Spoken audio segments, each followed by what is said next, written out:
ரொம்ப நாள் கழிச்சு நம்ம தமிழ் தேசியத்திற்கான மிகப்பெரிய விடயமாக இருக்கக்கூடிய நம்ம பகுதியை சேர்ந்த, அதுவும் இந்த தமிழ் தேசியத்திற்கு மிகச்சிறந்த கருத்துக்களை எடுத்து கூறி வரும் நம்ம திருமூர்த்தி ஐயா இப்பதான் கிடைச்சிருக்கிறாரு. ரொம்ப நாள் ஆச்சு அவர்கிட்ட பேசி.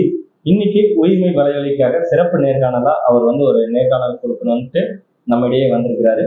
உங்களுக்கு நான் இங்க பேசக்கூடிய விடயங்கள் பார்த்தீங்கன்னா மிகவும் தேவையுள்ளதாகவும் இந்த வரலாற்று பின்னணியை நோக்கியும் அரசியல் நோக்கி இருக்கும் அப்படிங்கிறது முழுமையா நம்பி நம்ம காணொலிக்குள்ள போலாம். உங்களோட நான் உயிர்மை வசந்தகுமார். வாங்க காணொலிக்குள்ள போவோம்.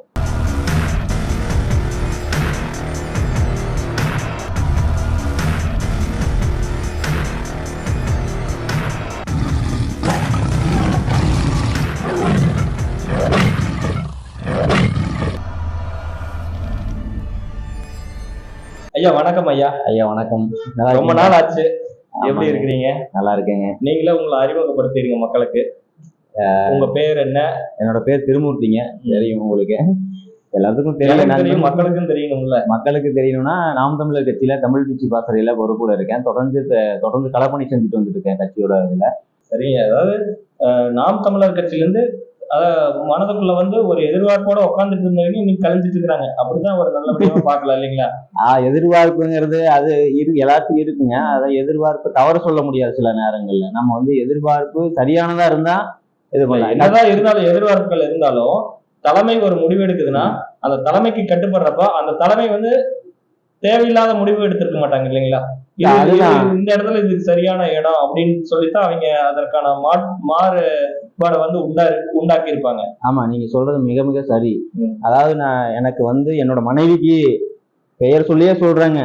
சிவகங்கை மாவட்ட செயலாளர் வெளியில போனாரு, உண்மையில வெளியில போனாரு, பேட்டியும் கொடுத்தாரு. ரொம்ப அவர் சொன்ன இதெல்லாம் நீங்களும் பார்த்திருப்பீங்க, நானும் பார்த்தேன்.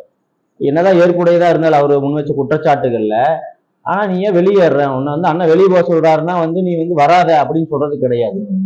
நான் ஒரு முடிவு பண்ணியிருக்கேன், அது சரியா தவறா அப்படிங்கிறது உங்களுக்கு ஒரு கருத்து இருக்குதுல. நான் ஒரு முடிவு பண்ணியிருக்கேன், உங்களுக்கு கருத்து வேறுபாடு இருக்கலாம். ஆனா அது நீங்க பண்ணது தவறுன்னு சொல்லிட்டு விட்டுட்டு போகக்கூடாது. அது அண்ணன் ஒரு முடிவு எடுத்திருக்காரு அப்படின்னா, சீமான் அண்ணன் ஒரு முடிவு எடுத்திருக்காருன்னா அதுல 1000 காரணங்கள் இருக்கும். 13 வருஷம் இருந்தவங்களுக்கு இப்ப திடீர்னு போக வேண்டிய தேவை என்ன?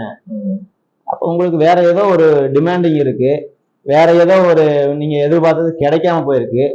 அப்படிங்கும்போது அந்த இடத்துல சந்தேகப்பட வேண்டியது உங்களைய அப்படிங்கிறதான் நான் பாக்குறேன். சரிங்க, நம்ம மறுபடியும் மீண்டும் அரசியல் பேச்சுக்குள்ள வருவோம். அதுக்கு முன்னாடி உங்களுக்கு இந்த பணியெல்லாம் எப்படி போயிட்டு இருக்கீங்க? நீங்க எல்லாம் எழுதுவேன்னு புத்தகம் எல்லாம் எழுதுவேன் நான் கேள்விப்பட்டேன். இப்ப எழுத்து பணி ஏதாச்சும் புத்தகம் எழுதிட்டு இருக்கிறீங்களா? பொதுவாக கல்லூரி படிக்கும் போது நம்ம கவிதைகள் தான் வாசிக்கிறதும் எழுதுறதும் பண்ணிட்டு இருந்தோம். பரிசுகள் எல்லாம் வாங்கியிருக்கோம், அது எல்லாமே தெரியும், உங்களுக்கே தெரியும். நான் தனிப்பட்ட முறையில சொல்லியிருக்கேன். இப்போ முதல்ல நம்ம கல்லூரி படிக்கும்போது ஒரு கவிதை புத்தகம் போட்டதுக்கு அப்புறம் தொடர்ச்சியா ஒரு 5-6 வருடங்களா எதுவும் எழுதி வச்சதுல அடுத்த கவிதை புத்தகம் போறதுக்கான கவிதைகள் எல்லாம் தேர்வு செஞ்சு வச்சிருக்கேன். ஆனா ஒவ்வொரு முறையும் ஒரு 6 மாசம் கழிச்சு, ஒரு வருடம் கழிச்சு அந்த கவிதைகளை திரும்ப எடுத்து பார்க்கும்போது பாத்தீங்கன்னா இதை விட சிறப்பா எழுதணும். ஏன்னா ஒரு புத்தகம் அப்படிங்கிறது தரமானதா கொடுக்கணும், நல்ல கருத்துக்களோட கொடுக்கணுன்றதுக்காக அந்த கவிதை புத்தகத்தோட பணி ஒரு பக்கம் போயிட்டு இருக்கு. இன்னொரு பக்கம் பாத்தீங்கன்னா நம்ம கொங்கு பகுதியில குறிப்பிடும்படியான வரலாற்று பதிவு செய்யறதுக்கு எக்கச்சக்கமா இருக்கு. அதை பதிவு செய்யப்படாமல் இருக்குது, வரலாற்றுல எடுத்து கொண்டு வரப்படாமல் இருக்குது. அந்த வரலாறை மீட்கணும் அப்படிங்கிறதுக்காக நான் ஒரு புத்தகம் எழுதிட்டு இருக்கேன். அதாவது தீரன் சின்னமலை நம்ம எல்லாருக்கும் தெரியும், ஒரு பெரிய மாவீரன். அன்னைக்கு இங்க எல்லா சமுதாயத்தையும் ஒன்றிணைச்சு ஒரு படை கட்டி நம்ம தலைவர் பிரபாகரன் மாதிரி ஒரு பெரும்படையை அன்னைக்கு ஆயுதங்கள் எதுவும் இல்லாதப்போ வெள்ளக்கார உள்ள வர்றதுக்கு முன்னாடி பிரிட்டிஷ் கம்பெனி உள்ள வராங்க. ஈஸ்ட் அந்த கம்பெனி இருக்குங்க இல்லையா, கிழக்கிந்திய கம்பெனி உள்ள வர்ற நேரத்துல ஒரு பெரும்படையை கட்டி இங்க அடிச்சிருக்காரு. அது நம்ம கொங்கு பகுதியில் அடிச்சிருக்காருங்க போது அது எவ்வளவு பெரிய ஒரு வரலாற்று விஷயம். அவரு கூட இருந்தவங்களை இன்னைக்கு பதிவு செய்ய வேண்டிய தேவை இருக்கு அரசியலுக்காகவும். அவரோட பயணித்தவர்கள் இப்ப இருக்கிறாங்களா? இல்ல, அவரோட பயணித்தவர்கள் வாய்ப்பு இல்லைங்க. அவங்களோட வம்சாவளியினர் முன்னாடி வாழ்ந்தாரு இல்லைங்களா? 200 பயணித்தவர்கள்னா அவரோட பயணித்தவனுடைய அந்த வாரிசு அடிப்படையில இருக்கிறாங்களா, வாழ்ந்துட்டு இருக்காங்க? அவங்களோட தலைமுறை இருக்கிறாங்க. அடையாளப்படுத்தி இருக்கிறீங்களா? இல்ல, அவங்க நான் சந்திச்சு பேசியிருக்கேன். அப்போ தீரன் சின்னமலை அவருடைய வாரிசுகள் இருக்காங்க. அவரை பத்தின வரலாறு எழுதின ஐயா புலவர் சேரவாசன் சரி, புலவர் குழந்தை தான் முதல்ல அந்த கும்மி பாடல் மாதிரி நாடக வடிவிலும் எழுதியிருக்காரு, பாடலும் எழுதியிருக்காரு. அதுல இருந்து அந்த செவி வழியா கிடைக்கப்பட்ட செய்திகளை வச்சும் வரலாற்றுல திப்பு சுல்தானோட அவங்க அப்பா ஹைதர் அலி காலகட்டங்கள் என்ன நடந்துச்சுன்னு பிரிட்டிஷார் பதிவு பண்ணி வச்ச ஆவணங்களையும் ஒன்றிணைச்சுதான் தீரன் சின்னமலைக்கு வரலாறு எழுதியிருக்காங்க. வரலாற்று நாவலா எழுதுறீங்களா, இலக்கிய நடையில? இல்ல, நாவல் கதை கிடையாதுங்க, இது நடந்த வரலாற்று செய்தி மாதிரி பதிவு கட்டுரையா தான் நம்ம இதை பார்க்க முடியும். அது நாவலா எழுதுறது வந்து கதை. இப்ப சிலப்பதிகார சீவல் அந்த மாதிரி எல்லாம் இருக்குது, அதுல ஒரு வரலாற்று கதை மாதிரி கொண்டாந்து புனைஞ்சு எழுதியிருப்பாங்க, அந்த மாதிரி கொண்டு போறீங்களா எப்படி? இல்ல, வரலாற்றை எழுதும்போது நம்ம புனை கதை எதையும் எழுத முடியாதுங்க. இப்போ எனக்கு ஒரு தகவல் சொல்றாங்க, இப்போ நம்ம கேள்விப்படுறோங்களே, ஊருக்குள்ள இப்படி ஒருத்தன் அன்னைக்கு இருந்தாப்பா 50 வருஷம் முன்னாடி, உங்க தாத்தா தான், நம்மளுக்கெல்லாம் தாத்தா தான் அப்படின்னு சொல்லுவாங்க இல்லைங்களா? செவி வழியா வாய் வழியா சொல்லக்கூடிய தகவல்களை செவி வழியா நம்ம கேட்டு அதை வந்து நமக்கு நம்ம வந்து எழுத்து நடையில கொண்டு வரும்போது அழகா நேர்த்தியா கொண்டு வரணும். செவி வழியில சொல்லும்போது யதார்த்தமா பேச்சு மொழியில சொல்லுவாங்க, நம்ம கொங்கு தமிழ்ல பேசும்போது உங்களுக்கு தெரியலையா அப்படி கொண்டு சொல்லுவாங்க. அதை நம்ம புத்தகமா கொண்டு வரும்போது அது ஒரு கட்டுரை தொகுப்பு மாதிரி வரலாற்று வந்து கட்டுரையா கொண்டு வரும். மன்னர்வன் எல்லாம் எழுதுறாரு இல்லைங்களா? அந்த மாதிரி வந்து வரலாறு மீட்பு கட்டுத்தடிக்காரனை பத்தி எழுதலான்னு முடிவு பண்ணியிருக்குங்க. தீரன் சின்னமலையோட படைத்தளபதியாகவும் மெய்காப்பாளராகவும் இருந்தவர் தான். அவர் மட்டும் கிடையாதுங்க. இப்போ நான் முதற்கட்டமா அவர் எழுதுறேன், அதுக்கப்புறம் நிறைய பேர் இருக்காங்க. அந்த வரிசையில பாத்தீங்கன்னா எல்லா சமுதாயத்தை சேர்ந்தவங்களும் இருக்காங்க.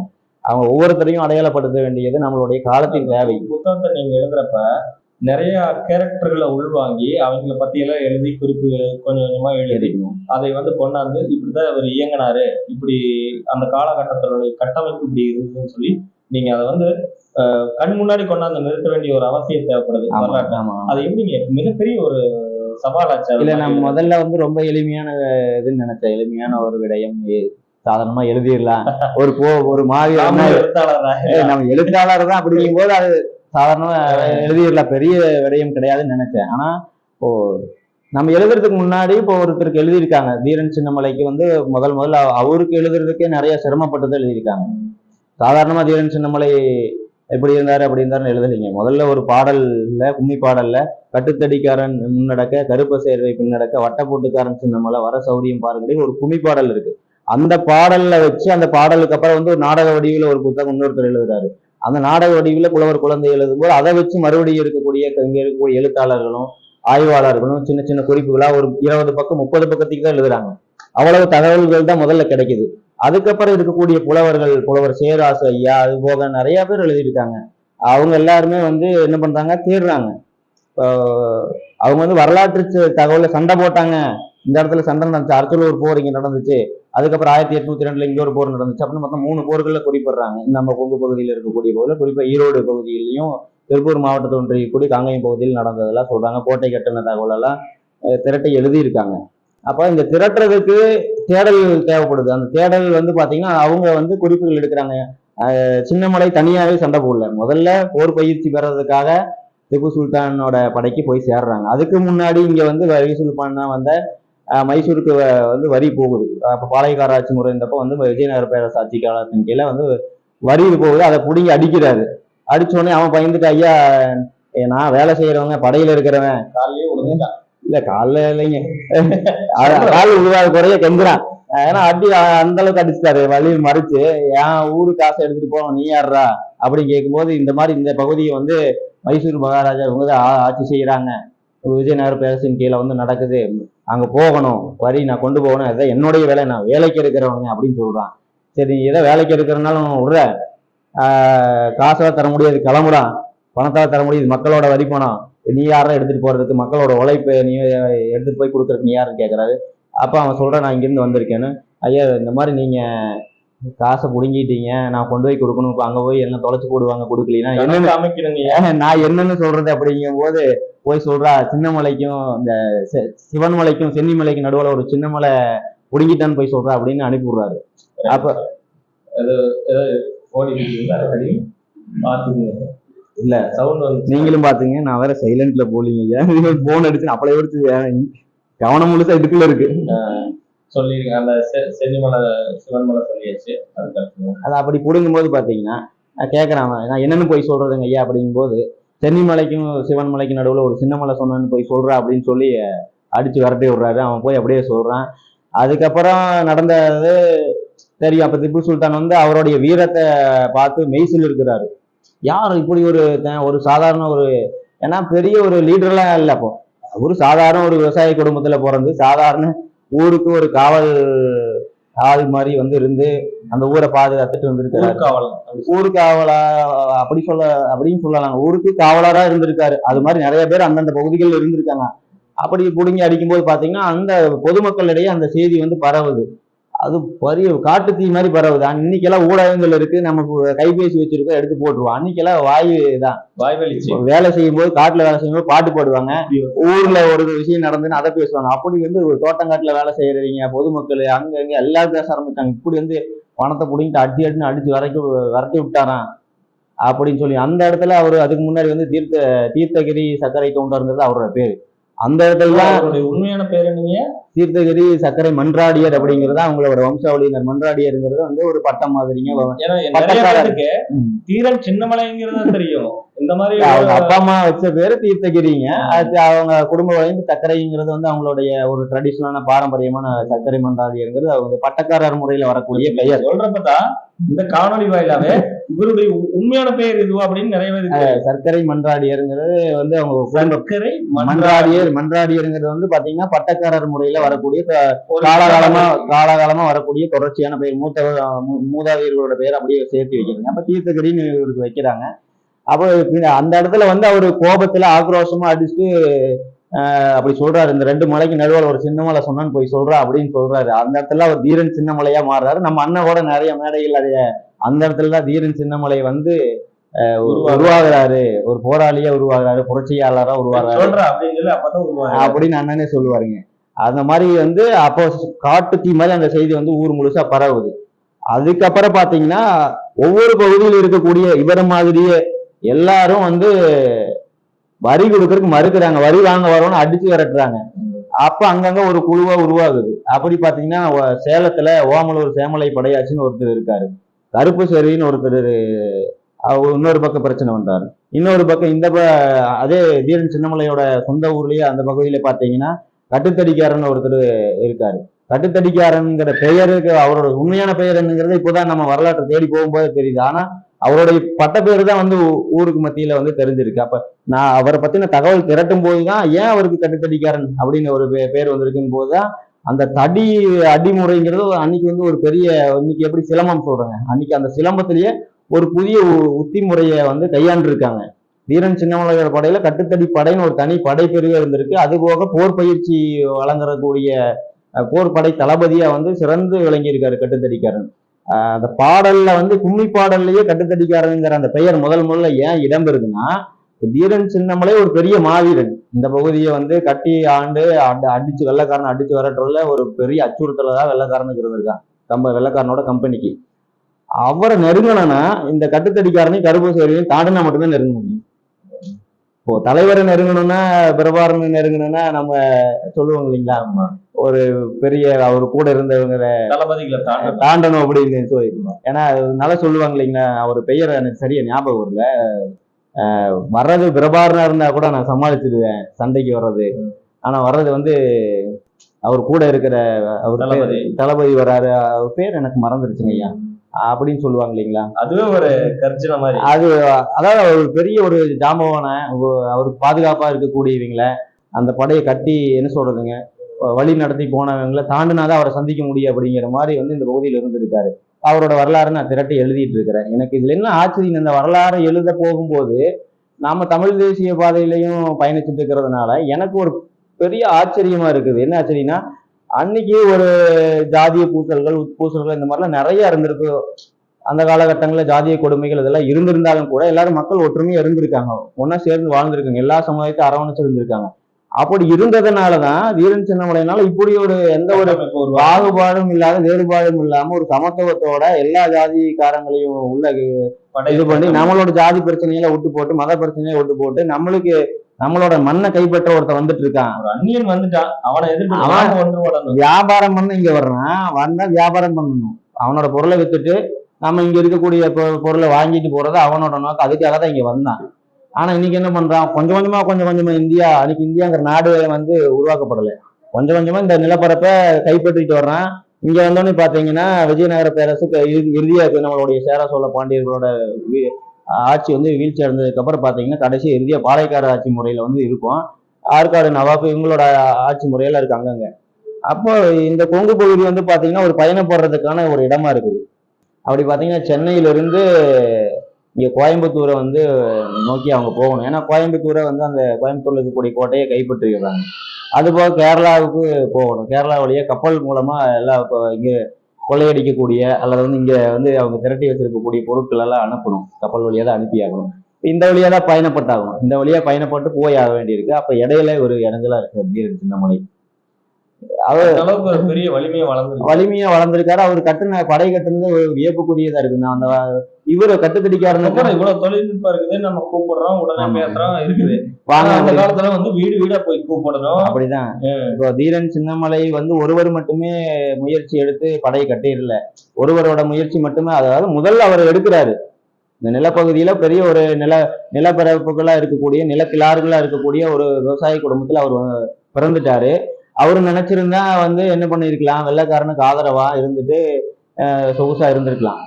அப்படி பல பேர் அவங்க சொந்தக்காரிலேயே எல்லாருமே அங்கங்க அவங்கவுங்க வேலையை பார்த்து விவசாயத்தை செஞ்சுட்டு கேட்ட வரியை கொடுத்துட்டு அவங்கவுங்க வேலையை பார்த்துட்டு அவங்களோட நிலத்தை காப்பாத்திட்டு தான் இருக்காங்க. ஆனா இந்த நிலப்பரப்புலயே முதல்ல எது தட்டிக்கணுங்கிற ஒரு துணிச்சல் வந்தது அது தீரன் சின்னமலைக்கு தான். அது ஒரு நம்ம தனியா நின்னா மட்டும் பத்தாது. இங்க தனியா நம்ம சாதிக்காரங்களை மட்டும் கூப்பிட்டு வச்சு எதுவும் பண்ண முடியாது. எல்லாருக்கோட ஒத்துழைப்பு வேணும். இங்க வந்து ஜாதியோ மதமோ எதுவும் நமக்கு வந்து எதிரி கிடையாது. யாரோ எங்கேயோ இருந்தோ வந்து கடல் வழியா வந்து நம்மளோட நிலத்தை கைப்பற்றி நம்மள அதிகாரம் பண்றதுக்கு அமையாரு அப்படின்னு அவருக்கு அன்னைக்கே தோணி இருக்கு. அப்போ இங்க எல்லாரும் தேவை. எல்லாரும் நம்மளுடைய ரத்த பந்தங்கள், சொந்த பந்தங்கள் அப்படிங்கிறது அவர் உணர்றாரு. உணர்ந்துதான் பாத்தீங்கன்னா கொஞ்சம் கொஞ்சமா இது மாதிரி குழுவா இருக்காங்க. ஒவ்வொரு பகுதியிலையும் ஒரு 50 பேர், 100 பேர், 200 பேர் அப்படி குழுவா இருக்காங்க. இன்னைக்கு எப்படி நம்ம பாடசாலைகள்ல போய் கல்வி கற்கிறோம், அது மாதிரி கொஞ்சம் கல்வி கற்கிறதும் இருக்கு. அன்னைக்கு கல்வி முறையே வேற மாதிரி இருந்திருக்கு. பாடசாலைகளே வேற மாதிரி இருந்திருக்கு. அங்க வந்து சிலம்பம் கற்றுக் கொடுக்கறது, வீர தீர போர் சின்ன சின்ன அடிமுறைகள் எல்லாம் கற்றுக் கொடுத்துருக்காங்க. அப்ப அது அந்த மாதிரி இருக்கக்கூடிய பகுதிகளுக்கெல்லாம் போய் அவர் பேசுறாரு. பேசும்போது சுதந்திர தாகத்தை ஊட்டுறாரு. நம்ம சுதந்திரம் அடையணும், நம்ம அதாவது நம்ம நிலப்பகுதி இப்படி வந்து பிரிட்டிஷ் கம்பெனி வந்து நம்ம நிலப்பகுதியை கைப்பற்றிட்டு இருக்கிறாங்க, நம்ம விழிப்படையணும், இதை விடக்கூடாது, அடிக்கணும், திருப்பி அடிக்கணும், அவங்களை விரட்டணும், நம்ம நிலப்பகுதிக்குள்ளேயே அவங்களை அண்டை விடக்கூடாது, விட்டுட்டோம்னா ஒட்டுமொத்த நிலப்பரப்பும் போயிடுச்சுன்னா நம்ம அடிமை ஆகிடுவோம் அப்படிங்கிறது உணர்றாரு. அந்த அவர் உணர்ந்துதான் ஒவ்வொரு சமுதாயத்துல இருக்கக்கூடியவங்க இந்த ஜாதியே பார்க்காம எல்லாரும் வாங்க, வீட்டுக்கு ஒருத்தர் வாங்க அப்படின்னு கூப்பிடுறாரு. அப்படி கிளம்பி எல்லாரும் வர்றாங்க. அவர் கூப்பிட்டதுக்காக அவரோட சொல்ல முயற்சி வராங்க. ஏன்னா அவருக்கு பேசின விஷயம் சரியானதா இருந்துச்சு, அதனால வந்தாங்க.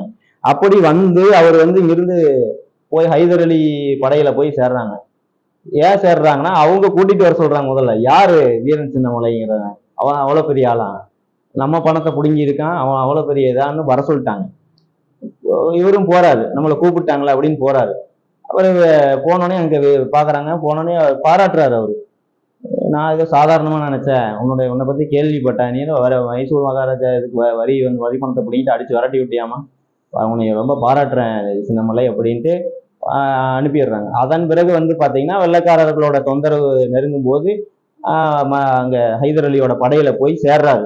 அப்போ ஹைதர் அலியே நேரடியா இங்க கொங்கு பகுதியில வந்து பாத்தீங்கன்னா படைக்கு ஆட்கள் தேவைப்படுதுன்னு சொல்லி அறிவிப்பு விடுத்து எல்லாத்துக்கும் செய்திகள் அனுப்புறாரு. அந்த செய்திகள் அனுப்பணும், யாரு ஹைதர் அலியை மதிச்சு உடனே எல்லாம் போகல. அதுதான் இங்க இருக்கிற தீரன் சின்னமலைக்கு இருக்கிற புகழ். என்னன்னா அவரு நேரடியா ஹைதர் அலி கூப்பிட்டோனையும் யாரும் போகல.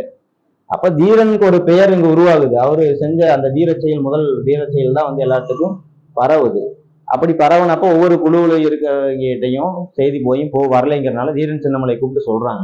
என்னன்னா, இந்த மாதிரி நீ அங்க ஒரு இளைஞர்கள் பட்டாளத்தை கூட்டிட்டு ஒரு படையை திரட்டி வர முடியுமா, இங்க வந்தீங்கன்னா உங்களுக்கான போர் சண்டை எல்லாம் கத்துக் கொடுக்குறோம், நம்ம வெள்ளைக்காரங்களை எது சண்டை போடலாம், நம்மளுக்கும் உனக்கு இருக்கிற பிரச்சனைகளை அப்புறம் தீர்த்துக்கலாம், நீ அந்த பகுதியை கூட பார்த்துக்கோ, நம்ம முதல்ல வெள்ளைக்காரன் வெளியே வரலாம், வெள்ளைக்காரன் வெளியே முதல்ல அடிச்சு வரலாம், நீ நம்மளுக்குள்ள என்ன வந்துச்சு அது அப்புறம் பேசிக்கும் போது இவரும் யோசிக்கிறாரு. சொல்றது சரிதான், இங்க இருக்கக்கூடிய ஆட்சி செய்யக்கூடிய அரசர்கள் நம்மளுக்கு எந்த பிரச்சனையும் கிடையாது, அப்புறம் பார்த்துக்குவோம், முதல்ல வெள்ளைக்காரன் அடிப்போம்னு ஆங்கிலேயர் எதிர்ப்போம், அவன் அந்நியன் அப்படின்னு சொல்லிதான் முடிவு பண்ணி இங்க எல்லா ஊர்லயும் ஒவ்வொரு பகுதியிலையும் போய் பேசுறாரு. ஒவ்வொரு குழுவா போய் பேசும்போதுதான் அங்க இருக்கக்கூடியவங்க எல்லாம் தளபதிகளா மாறுறாங்க. ஏன்னா தீரன் சின்னமலையை நம்பி வர்றாங்க. அவர் பேசுறது சரின்னு புரிஞ்சு அந்த தலைமைக்கு கட்டுப்படுறவங்களா இருந்திருக்காங்க. சரிங்க. அப்போ இந்த புத்தகம் எழுதுறீங்க இல்லைங்களா, இந்த புத்தகம் இப்ப எழுத வேண்டிய தேவை என்ன, இது மக்களுக்கு ஏன் கொண்டு போய் சேர்த்தணும், ஏன் வந்து இந்த வரலாற்று ஆய்வுகளை தெரிஞ்சுக்கணும்னு உங்களுடைய கருத்து? இதுல 2 விஷயம் முக்கியமா சொல்லி ஆகணும். இப்போ தீரன் சின்னமலையை வந்து அவர் அடையாளப்படுத்தப்பட்டுட்டாரு. அவரோட வரலாறு மீட்டெடுத்தாங்க. தென்பகுதியில பாத்தீங்கன்னா வேலுநாச்சியார், மருது சகோதரர்கள் இவங்களோட வரலாறும் அதே காலகட்டத்தை ஒட்டினது தான். அவங்க வீழ்ச்சி அடைஞ்சதுக்கு அப்புறம், அவங்க சிறைப்பிடிக்கப்பட்டதுக்கு அப்புறம் இங்க வந்து அதுக்கு முன்னாடியே இங்க போரிட்டு இருக்காரு இவர் வீரன் சின்னமலை. அவங்க வீழ்ச்சி அடைஞ்சிட்டாங்க, ஆனாலும் வந்து அதுக்கு முன்னாடியே இவர் வந்து போரிட்டு இருக்காரு, படை கட்டியிருக்காரு, எல்லா வேலைகளையும் செஞ்சிருக்காரு. அப்போ இவரு அவங்களுக்காவது செய்திகள் எல்லாம் இருந்துச்சு, தரவுகள் எல்லாம் இருந்துச்சு. தீரன் சின்னமலைக்கு ஒண்ணுமில்ல, ஒட்டுமொத்தமா அழிச்சிட்டாங்க. சரி, வெறும் வாய் வழியே கிடைச்ச தகவல் வச்சு வரலாற்றோட ஒப்பிட்டு திப்பு சுல்தானோட திப்பு சுல்தானை பத்தி, ஹைதர் அலி பத்தி எழுதின வரலாற்று குறிப்புகள் பிரிட்டிஷ்காரன் எழுதுனதை வச்சு எழுதி கொண்டு வந்திருக்காங்க. இப்போ அப்படி எழுதும்போது பாத்தீங்கன்னா இந்த கூட இருந்தவங்களை வந்து என்ன காரணத்துக்காக எழுதப்படாம விட்டாங்க அப்படிங்கிறது நம்ம ஒண்ணு பார்க்க வேண்டியது இருக்கு. அது என்ன காரணமா இருக்குதுங்கிறத நம்ம ஆய்வு பண்ணி போறதுக்கு பதிலாக நம்ம எழுதி அடையாளப்படுத்துவோம் அப்படிங்கிறதுக்கு நான் வந்துட்டேன். ஒண்ணு, அது எதுக்காக எழுதணும் அப்படிங்கிறத பார்க்கும்போது தான் இந்த இடத்துல தான் கொங்கு பகுதியோட அரசியல் வந்து இதுலதான் இருக்கு அப்படிங்கிறது எனக்கு தோணுதுங்க. அதுல மிகப்பெரிய அரசியல் பின்புலா இருக்குது. இல்ல, அதுல ஒரு அரசியல் இருக்கு, ஒரு ஜாதி அரசியல் இருக்கு. அது போக வந்து அவரை மையமா வச்சு ஒரு அரசியலும் நகர்த்தி கொண்டு வந்திருக்காங்கன்னு எனக்கு தோணுது. பார்க்காம தனிப்பட்ட சாதி அரசியல்ல வந்து அது ஆரம்ப காலத்துல அப்படி வந்து அவரை மையப்படுத்தி இப்படி கொண்டு போகணும். ஏன்னா ஒவ்வொரு பகுதியில் தென் மாவட்டத்தில் பாத்தீங்கன்னா அவங்க ஒரு முத்துராமலிங்க தேவர், ஒரு வேலுநாச்சியார், இப்படி எல்லாம் ஒவ்வொரு சமுதாயத்துக்கு ஒரு இது பண்ணி அவங்க மக்களை, அந்தந்த சமுதாயத்து மக்கள் அதை ஒன்றிணைச்சு அதை வந்து அதிமுக திமுக வந்து வாக்கு அரசியலுக்காக பயன்படுத்தியது உண்டு. அதுக்காக அவங்களுக்காக மணி மண்டபம் இதெல்லாம் வந்து பண்ணியிருக்காங்க. இப்போ பெரியாருக்கு எங்க பார்த்தாலும் சிலை வைக்கிறாங்க, அண்ணாவுக்கு எங்க பார்த்தாலும் சிலை வைக்கிறாங்கன்னா அது வந்து திராவிட தத்துவத்தை ஏற்றுக்கிட்டவங்களுக்காக வைக்கிறது. அவருடைய அவங்க எல்லாம் யாரோட போய் வாழேந்தி போராடல இல்லைங்களா, வாழேந்தி போராடலினாலும் அவங்க ஒரு புரட்சிகரமான கருத்துக்கள் தலைவர் அரசியலுக்காக. ஆனா தன் உயிர் அதுக்காக ஈகம் செஞ்சவங்கன்னா உயிர் ஈகம் செய்தவர் கிடையாது. அறிவு வந்து ஊட்டணும், ஒரு பகுத்தறிவு விதைக்கணும் அவர் முயற்சி பண்ணார். பெரியார் காலத்துல இருந்தாங்க, பெரியாரோட அரசியல் அண்ணனை தவிர யாரும் இல்லை. அவன் பெரியாரோட காலகட்டங்கள் அவருனால முடிஞ்சதை அவர் பார்த்திருக்காரு. ஆனா என்னன்னா தமிழர்களுக்கு தலைவர்களே இல்லை, தமிழர்கள் வந்து போராளிகளோ போராடணும் வந்து உருப்படியா போராடல, ஜாதிக்காகவும் பெருமைக்காகவும் போராடணும் மாதிரி ஒரு கட்டமைப்பு வந்து நகர்த்திட்டாங்க. திராவிட இயக்கம் திராவிட அரசியல் அப்படிதான் பாக்குது. எல்லாரும் வந்து மாற்றி அமைக்கணும்னா இந்த புத்தகத்தினுடைய தேவை வரலாற்று ஆய்வு. ஆமாங்க, நீங்க நான் இதுக்கு முன்னாடி ஒரு கேள்வி நான் பதில் ஒன்று சொன்னா நீங்க ஒரு கேள்வியும் கேட்டீங்க. அது வந்து எப்படின்னா ஜாதியா பயன்படுத்துறாங்களா தீரன் சின்னமலையா அப்படின்னு ஒண்ணு கேட்டீங்க. அதுக்கு நான் சரியான பதில் தந்தாங்க. அதாவது ஜாதியா பயன்படுத்துறாங்கன்னா இந்த திராவிட இயக்கம் வந்து ஜாதி கிடையாது, மதம் கிடையாது, எல்லாரும் ஒண்ணுதான், எல்லாருக்கும் எல்லாமும், எல்லாரும் சமமானவர்கள் சொல்றாங்க. ஆனா தீரன் சின்னமலைக்கோ முத்துராமலிங்க தேவருக்கோ காமராசருக்கோ அழகுமுத்து கோனுக்கோ யாருக்கு என்ன பண்ணனாலும் அதெல்லாம் ஜாதி தலைவர்கள் அப்படின்றாங்க. இப்ப தீரன் சின்னமலைக்கு ஒரு சிலை வச்சு ஒரு கூட்டம் போட்டு எதை பண்ணனாலும் அது வந்து ஜாதி மையப்படுத்திடுறாங்க. இப்ப கொங்கு நாடு மக்கள் தேசிய கட்சியோட தலைவர் ஈஸ்வரன் அவரு ஐயா ஈஸ்வரனே ஒரு கூட்டம் போட்டா தீரன் சின்னமலை வச்சு மையப்படுத்தி வந்து கவுண்டர்களுக்கான கட்சியா அப்படி வந்து இது பண்ணி விட்டாங்க. சட்டம் எழுதுனவரவே சாதித்துக்கணும்னு சொல்றாங்க. ஆனா அந்த கட்சி தொடங்கும் போது இந்த கொங்கு நாடுன்னு சொல்லப்படக்கூடிய இந்த ஈரோடு, நாமக்கல், இப்ப திருப்பூர், இந்த மாவட்டங்கள்ல இருக்குங்க, கரூர், திண்டுக்கல், இது எல்லாம் திண்டுக்கல்ல பாதை, இப்படி எல்லாமே சேர்ந்ததா கொங்கு மாவட்டம், கொங்கு பகுதி. இந்த கொங்கு பகுதியில் இருக்கக்கூடிய இந்த கொங்கு நாட்டுக்காக இருக்கக்கூடிய எல்லா கொங்கு ஜாதிகளுக்காகவும் முதலியாறு, நாடாறு, கோனாறு, இதுல இருக்கக்கூடிய இங்க இருக்கக்கூடிய பூர்வீக வேட்டுவ கவுண்டர்கள் முதல் எல்லாத்துக்குமான ஒரு கட்சியா தான் அதை உருவாக்குனாங்க. அது ஒரு நல்ல தத்துவமா தான் இருந்துச்சு. ஆனா இந்த திராவிட இயக்கம் அதை எப்படி மாத்தி விட்டுச்சுன்னா அது அவங்க மாத்திக்கலைன்னு எனக்கு நல்லாவே தெரியுது. அப்பட்டமா அவங்க ஒரு நல்ல நோக்கத்துக்காக தான் அந்த கட்சி உருவாக்கி இருக்கிறாங்க. அரசியலுக்காக பணம் இருக்கிறவங்க அரசியல் பண்ண முடியுங்கும் போது பாத்தீங்கன்னா இங்க வந்து நில உடைமையாளர்களாக இருக்கக்கூடிய அந்த சமுதாயத்தில் இருக்கக்கூடிய அதிக பொறுப்பு வகிக்கிறாங்க கட்சியில. உடனே அதை வந்து மக்கள் மத்தியில வந்து எப்படி பரப்பி விடுறாங்கன்னா இது வந்து ஜாதி கட்சி அப்படி பண்ணும்போது என்ன அது உடையுது. அப்ப குழுவிலா மாறுது, அது வந்து ஜாதி கட்சியை மாத்திட்டாங்க.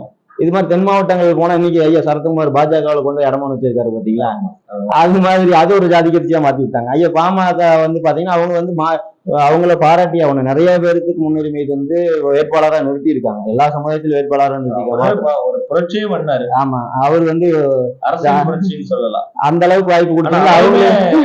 அவங்களையும் ஜாதி கட்சியா மாத்திட்டாங்க. அண்ணா திருமாவளவன் பாத்தீங்கன்னா ஒடுக்கப்பட்ட சமுதாயத்துக்காக தொடர்ந்து குரல் கொடுக்குறாரு. அதை எப்படி மாத்தி விட்டாங்க, தலித் தலைவர் அப்படின்னு மாத்தி விட்டாங்க. அவரு வேற வழி இல்லாம என்ன பண்றாரு, இருக்கிறதையும் விட்டுறக்கூடாது, தக்க வச்சுக்கணும், தன்னோட இருப்பை தக்க வச்சுக்கணும், தன்னோட அதிகாரம் தங்கிட்டு இருந்தாதான் தன்னை நம்பி இருக்கக்கூடிய மக்களுக்கு ஏதாவது ஒண்ணு பண்ண முடியும் அப்படிங்கிறதுக்காக வேற வழி இல்லாம இன்னைக்கு 2 சீட்டு கொடுத்துருக்காங்க. இறுதியா விஜயகாந்த் ஐயா 5 சீட்டு கேட்டு 4 சீட்டு கேட்டு 3 சீட்டு கேட்டு 2 சீட்டு கொடுத்துருக்காங்க. அந்த 2 சீட்டும் பொது தொகுதி கொடுங்கன்னு கேட்டதுக்கு இவங்க சமத்துவம் பேசக்கூடிய இந்த சமூக நீதி பேசக்கூடிய திமுக தனி தொகுதி கொடுத்துருக்கு. அதுக்கு அண்ணன் திருமாவளவன் வந்து தனி தொகுதி தர்றதுக்கு அவர் தனியாக நின்று போலாமே. தனி தொகுதி அந்த மக்கள் மட்டும்தான் அங்க வசிக்குவாங்க பெரும்பான்மை. அப்படிங்கும்போது நிக்க முடியல. பொது தொகுதியில் கொடுத்தாதான் நீ சமூக நீதிக்கான ஒரு அரசியல் பண்றேன்னு அர்த்தம். நீ தனி தொகுதி அவருக்கு ஒதுக்கி தரேன்னா அதுக்கு அவர் தனியாக நின்று வெற்றி பெற்று போயிடுவாரு. தனியா நின்று அதிகாரத்தை நோக்கி போயிடலாமே. வேற வழி இல்லாம நீங்க அது ஏன் அவரால் தனியா நிக்க முடியலன்னா அரசியலுக்கு பணம் தேவைப்படுது. பணம் செலவு பண்ணாத மக்கள் அப்படி மழுங்கடிச்சு வச்சுட்டான். அரசியல்னா பணம், கூட்டத்துக்கு போனா பணம் தரணும், பிரியாணி வாங்கி தரணும், கோட்டரை வாங்கி தரணும், இப்படி ஒரு கீழ் அரசியலை வந்து சாக்கடையாக்கி வச்சுட்டாங்க. திராவிட இயக்கம் 50 வருஷத்துல சாக்கடையாக்கி வச்சு திராவிட இயக்கத்தை கட்டி எழுப்பும் போது பாத்தீங்கன்னா இன்னைக்கு பிஜேபி வந்து அதே ஃபார்மேட்டை தான் எடுத்து பண்ணிட்டு இருக்காங்க. நீ என்ன தொழில் வேணா பண்ணு, ரவுடிசம் வந்து கஞ்சாவி கொக்கரை வித்துக்க என்ன வேணா பண்ணு, பவுடர் வித்துக்க, ஏன் உறுப்பினர் பணத்தை கொண்டு வா கட்சி. இன்னைக்கு வந்து நம்ம கொங்கு பகுதியில எப்படி பிஜேபி வேகமா வளருது, பெரிய பெரிய ஆட்களை போய் சந்திக்கிறாங்க. இங்க நம்ம வந்து அன்றாடங்காட்சியா இருக்கக்கூடிய இன்னைக்கு வேலைக்கு போனாதான் சோறுன்னு இருக்கக்கூடிய நம்ம கட்சிக்கு வந்து வேலை செஞ்சுட்டு இருக்கான். அதையெல்லாம் வேலை விட்டு போட்டு பொருளாதாரத்துல இருந்து காசையும் செலவு பண்ணி அதுல ஒரு சில பேர் கதறாங்க. சமூக வலைதளத்துல பாத்துருந்தேன். உருட்டல் மிரட்டல் எல்லாம் இருக்குது. அதனுடைய அடி வேற வழி இல்லாம நாங்க சேர்ந்துட்டேங்க ஐயா, இன்னைக்கு நீ தப்பிக்க முடியாது அப்படிங்கிற மாதிரி கூட சொல்றாங்க. ஆமா, வெட்டா வழி இல்லையா? கடைசியா இருக்கிறது சீமான் மட்டும்தான். அவங்களுக்கு விட்டுட்டீங்கன்னா என்ன பண்ணுவீங்க? நல்லவங்க விட்டுக்க என்னையே வருது, கெட்டதை பண்ணிட்டு உட்காந்து இருக்கிறோம். ஐயோ நமக்கு இது ஒருவேளை இவங்களுக்கு எல்லாம் பாஜகவுல இழுக்கிறதுக்கு செந்தமலன் அண்ணனுடைய தம்பிகள் வீட்டுல ரெய்டு விட்டோம்னா டேய் நல்லவங்களுக்கே போறாங்க, நமக்கு வந்துருவோம் அப்படின்ட்டு கூட போய் செல்லலாம் இல்லைங்களா? சமூக வலைதளங்கள்ல ஒரு பதிவு வந்துட்டு இருக்கு, நீங்களும் பார்த்திருப்பீங்க. ஐயா சரத்குமார் தன்னோட கட்சி ஒட்டுமொத்தமா கொண்டு போய் பிஜேபி மெர்ஜ் பண்றாரு. மெர்ஜே பண்ணி அதான் இணைச்சிட்டாரு ஒட்டுமொத்தமா. பிஜேபி வேற இல்ல, நதி போய் கடல்ல கலக்குதோ, பாரதிய ஜனதா வேற இல்ல, சமத்துவ மக்கள் கட்சி வேற. தேசியத்துக்கு தேவைப்படுறாரு. தேசியத்துக்கு அவரு வந்து மாறினாராலையும் தெரியலீங்க. அவங்களோட மகள் வந்து என்ஐஏ ரெய்டு போட்டிருக்காங்க. அவங்களுடைய அசிஸ்டன்ட் வீட்டுல வந்து என்ஐஏ அதுல ஒரு காணொலியை பாத்துருந்தீங்கன்னா தெரியும். அண்ணாமலை ஐயா இருக்கிறாருல, அவரு அண்ணா வாண்ண அப்படிம்பாரு, பாத்தீங்கன்னா தெரியும். அதுல அந்த காணொலி பாக்குறேங்க. ஆனா சமூக வலைதளத்துல ஒரு போஸ்ட் வந்து ரொம்ப நேரம் பேசாதீங்க உள்ள வாங்க அப்படிங்கிற மாதிரி, அது அதை பாக்குறப்பவே அது எதனுடைய பின்போக்கு அப்படிங்கிறது தெரியும். அதான் மிரட்டி தான் கொண்டு போறான். ஒண்ணு மிரட்டி அடி பண்ணி வைக்கிறாங்க, அப்படி இல்லைன்னா பணத்தை அடிச்சு. கமல் இருக்கிறாருல, அவர் போய் சீட்டை கேட்டு நின்றுட்டு விஜய் டிவில அவர் எடுத்துக்கிட்டாரு தெரியுங்களா? டிவி உடஞ்சது. இப்ப வந்து ஒரு டிவி வேஸ்டா உடைச்சிட்டாரு. டார்ச் லைட் வச்சு உடைச்சு ஒரு பையன் சொன்னீங்க. திருப்பூர் பாராளுமன்ற தொகுதியில 64,000 வாக்குகள் போன நாடாளுமன்ற தேர்தல வாங்குறாரு. அவருடைய மன உளவியல் பாத்துட்டீங்கன்னா வெளியே வந்து பேட்டி கொடுத்தாருங்க. மன உளவியல் பாத்தீங்கன்னா அத வந்து சொல்ல முடியல அவரால். அதனால பக்கத்துல இருக்கிறவர் படிக்க சொல்லிட்டாரு அந்த அறிக்கைய. அவரு படிச்சாரு. அப்போ இவரா எடுத்த முடிவில்ல, உள்ள போனே வெளியே வரப்ப சட்டை வந்து நல்லா நீட்டா அப்படி எடுத்து விட்டு அயன் பண்ணி விட்டு சிரிச்சுக்கிட்டே போகணும். அப்படியே மடங்கி கொஞ்சம் சரி பண்ணிக்கீங்க அப்படிங்கிற மாதிரி ஒரு போக்கு தான் இன்னைக்கு நடந்திருக்குது. தவிர அது நம்ம தனிச்சே நின்று இருக்கலாம். 3-4 தொகுதினாலும் தனிச்சே நின்று இருக்கலாம். உண்மையா நான் வந்து அப்போ நாடாளுமன்ற தேர்தல் போன முறை நடந்தப்போ பாத்தீங்கன்னா நம்ம திருப்பூர்ல நோக்கி நான் பேசுறேன். அதை வச்சு சொல்றேன். ஒரு உதாரணத்துக்கு சொல்றேன். 40 தொகுதிகள்ல போன முறை 42,000 வாக்குகள் தான் நாம் தமிழர் கட்சி வாங்குச்சு. கமலஹாசன் புதுசா அப்பதான் கட்சி தொடங்கி தேர்தலுக்கு வராரு. நாடாளுமன்ற தேர்தல் வந்த உடனே 64,000 வாக்குகள், கிட்டத்தட்ட 20,000 வாக்குகள் நம்மளை விட வேலை செஞ்சு இவ்வளவு இது பண்ணி கட்டமைப்பு உருவாக்குறத நோக்கி போய் வேலை செஞ்சு கொடி வண்டி ஒவ்வொரு வீட்டுக்கு சின்னத்தை கொண்டு போய் காசு செலவு பண்ணி இந்த அளவுக்கு முயற்சி பண்ணி நம்ம 42 மக்கள் நம்மளை வந்து நம்பி 42,000 வாக்கு தான் செலுத்தினாங்க. ஆனா திரை புகழ் இருக்கக்கூடிய கமலஹாசனை நம்பி, கமலஹாசனுக்கு வந்து இங்கிலாந்து மகாராணி வரைக்கும் ஒரு பெரிய நெட்வொர்க் இருக்குது. அவர் நினைச்சா என்ன வேணா பண்ண முடியும். படிச்ச இளைஞர்கள் குருட்டுத்தனமா பேசினாலும் அதை நம்பி ஓட்டும் போட்டிருக்காங்க. 64,000 பேர் போட்டிருக்காங்க. இப்ப அந்த 64,000 பேர் வந்து பாத்தீங்கன்னா இந்த திராவிட சித்தாந்தம் வந்து இன்னைக்கு வந்து ஒரு முட்டு சந்தில போய் நின்றுச்சு. அதை ஓரம் கட்டிட்டு புதுசா ஒரு அரசியல் சக்தி வரணும், புதுசா இந்த ஒரு தமிழ்நாட்டை வந்து மாத்தணும், புது ஒரு அரசியல் அமைப்பு வரணும், புதுசா ஒரு ஒரு ஆட்சி நடக்கணும் அப்படின்னு எதிர்பார்க்கறாங்க. மக்கள் எதிர்பார்க்கறாங்க. அந்த எதிர்பார்க்கறத வந்து பிளவுபடுத்துற விதமா தான் இதெல்லாம் நடக்குது எல்லாமே. அவரு நல்ல நோக்கத்துக்காக வந்தாரா அல்லது வந்து அனுப்பி வைக்கப்பட்டாரான்னு தெரியல. 64,000 பேர் வந்து இப்போ வாக்கு செலுத்துவீங்கல்ல, எங்க சாப்பாட்டை நேரடியா அப்படி வாயில சாப்பிடலாம். ஆனா இங்க கொண்டு போய் சாப்பிட்ற மாதிரி 64,000 ஓட்டை வாங்கிட்டு இப்ப போய் மறுபடியும் திமுகவோட நீங்க சேருவீங்களா, அதிமுகவோட கூட்டணி வைப்பீங்களா அப்படின்னு கேட்டதுக்கு நேரடியாவே அவரு சொன்னாரு, ஒருபோதும் செய்ய மாட்டேன் அப்படின்னாரு. ஆனா நீங்க என்ன செஞ்சிருக்காரு? அப்ப என்னன்னா ஏதோ ஒரு விஷயத்தை வச்சு இவங்க மிரட்டுறாங்க. அதுக்கு அடிபணியாம, கார்பரேட்டுக்கு அடிபணியாம, குறிப்பா பெரிய பெரிய முதலாளிகளுக்கு அடிபணியாம இருக்கிற தமிழ் தேசியம் அரசியல் களத்துல இன்னைக்கு அரசியல் களத்துல தமிழ் தேசியத்தை தூக்கிட்டு வர ஒரு ஆள்னா அது அண்ணன் சீமான் தான். வேற யாருமே கிடையாது. இவங்க பணத்துக்காகவும் மிரட்டலுக்காகவும் எல்லா வகையிலும் மாட்டோம், அடிபணியும் மாட்டோம். இல்ல எல்லா வகையிலும் அடிபணிஞ்சிடறாங்க மத்த எல்லாரும். அதுக்கு எதுக்குமே ஏன்னா மடியில கணம் இருந்தாதான் மடியில பயம் இருக்குன்னு ஒரு பழமொழி இருக்குங்க இல்லைங்களா, நம்ம பகுதியில சொல்லுவாங்க. அந்த மாதிரி மடியில அண்ணனுக்கு எந்த கணம் கிடையாது. நீ என்ன வேணா பண்ணு, யாருக்கு எவன் காலையும் விட மாட்டேன். நீ எவ்வளவு கோடியே எடுத்து முன்னாடி வச்சாலும் அண்ணன் வெட்டி உதச்சு தள்ளிட்டு பணமாவது மயிராக இருந்தா